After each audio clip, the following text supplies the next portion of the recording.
Hello and welcome. This is Cheryl. Thank you so much for joining me today. Today I'm combining Interference Watercolor with floral stamps for some pure magic using the Together stamp set from Pajama Crafter Stamps. This is such a beautiful floral stamp set with a ton of different sentiment and sentiment combinations. I'm going to do watercolor for this. You could easily use whatever other coloring method you want, but I wanted to use my Interference ink pads because I really love the subtle shimmer that it gives when watercoloring.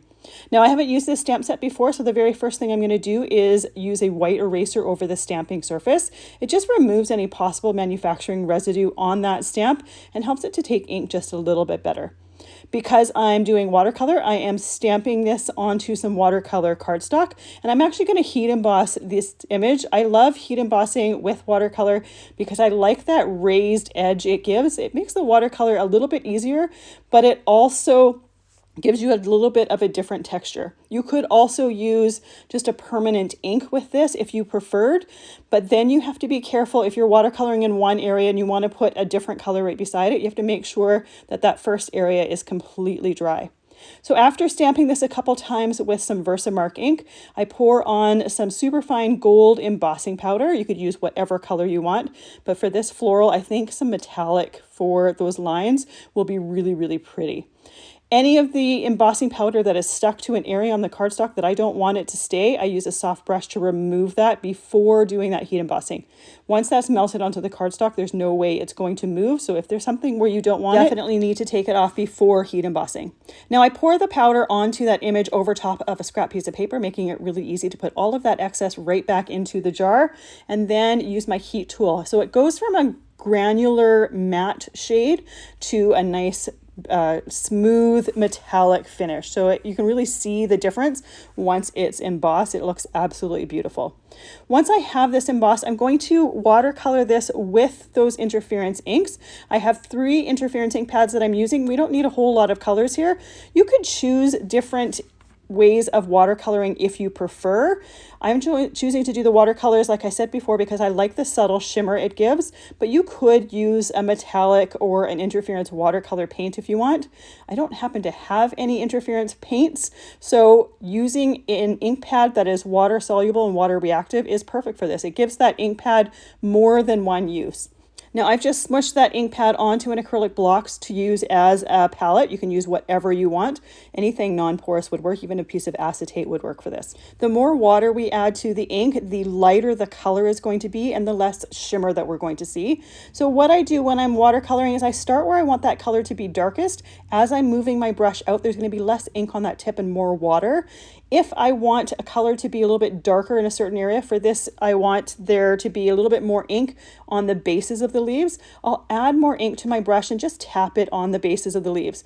Where the ink is the darkest, we're going to get more pockets of that interference, and I like to see little pockets of that interference in different areas. Because those leaves are totally done, I cleaned off that acrylic block, and now I'm using some Tropical Paradise interference ink. So this one, we're only going to see the pink for this one. This one has like a bluey purple interference to it, but because we're using this as the light shade on the flowers, we're really only going to see the pink to it. I'm combining that with some crushed velvet. Crushed velvet is a beautiful purple that has a gold interference to it that is going to coordinate beautifully with that gold embossing. And I'm putting this on the bases of each one of those petals. So we have 2 tones of the petals. For that Tropical Paradise, I colored the entire flower super quickly, trying to make the ink a little bit darker towards the larger petals of the flowers, and a little bit lighter towards the center. Then I'm working somewhat quickly, putting that crushed velvet, that purple, towards the inner parts of those petals. And because that Tropical Paradise is still damp, it's going to naturally start to blend and bleed in with it. Now, I'm not doing every single petal. I'm doing about 3 or 4, cleaning off my brush and then blending those 2 colors together to make sure that we have a nice clean transition between the Tropical Paradise and the crushed velvet. Once that entire flower is done, I'm going to do the bud next, doing the same thing. using that Tropical Paradise over the entire flower, and then using that crushed velvet on the bases of those petals. And really, the sky's the limit when it comes to color combinations for this. There's a bunch of different interference colors or ink pads that you can use for this. You could also use other methods of coloring. You could use distress reinkers, which I often use for coloring. You could use watercolor crayons, watercolor pencils. You can even use a different coloring method. If you prefer to color with Copics, you could do this. A little bit more challenging to do opposite colors or different colors for each one of those petals. It would take just a little bit longer than it does for the watercolor, but it's definitely possible. So a stamp set like this, there's a number of different ways that you can color it. And again, I chose this because I wanted to see that shimmer. If by chance you chose to use a different watercolor that didn't have any shimmer to it, you could add some Perfect Pearls and add a little bit of that shimmer. It would be a little bit different of a look than using these interference inks because they are quite unique, but that's a good way to get a similar-ish look to it. So once I have this whole piece done, I'm going to die cut it with the Infinity Ovals die from Hero Arts. Now I did a couple layers of these dies, the smallest one for my image. The next one I did with Gold Pearl cardstock, and then the largest one I did with Hammermill cardstock, and then use that crushed velvet ink pad around the outside so that it would have one of the colors in the flowers. I added those layers to an A2 card base, and I did that off screen. I had forgotten to press the record button, but at least those layers are really, really simple. And I chose ovals for this for something a little bit different. You could choose whatever nesting dies you have or you want, or they could be even fancier than those dies. I'm going to take some of the sentiments from this set. I chose the larger Together stamp, and then I chose a smaller sub-sentiment that says, is my favorite place to be. The is my favorite place to be sentiment I'm putting on some white cardstock. This I'm going to heat emboss with the same superfine gold embossing powder that I used for my image. Once I have that embossed, I'm going to set that aside, and I can trim that down once I have both of my sentiments done. Now that Together stamp set or stamp, it would be lovely if there was a coordinating die for it, but there isn't. And I want it to overlay part of my florals, but I don't want it to blend in or just kind of camouflage in there. So I'm going to use some white vellum. This way we have a little bit of a transparent surface. We're going to see those flowers underneath it, but it's going to show off that Together sentiment a little bit better than just putting it on its own.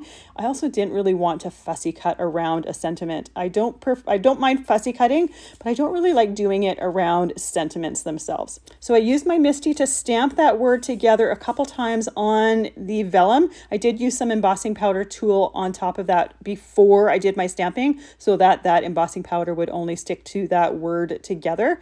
Then I used my heat tool to emboss it, and now I'm going to use my trimmer to trim a strip with that word Together on it. Now you can see that my strip is way wider, or sorry, way longer than my card is wide, and that gives me just a little bit of room to figure out exactly how far in or exactly where I want that sentiment on the card.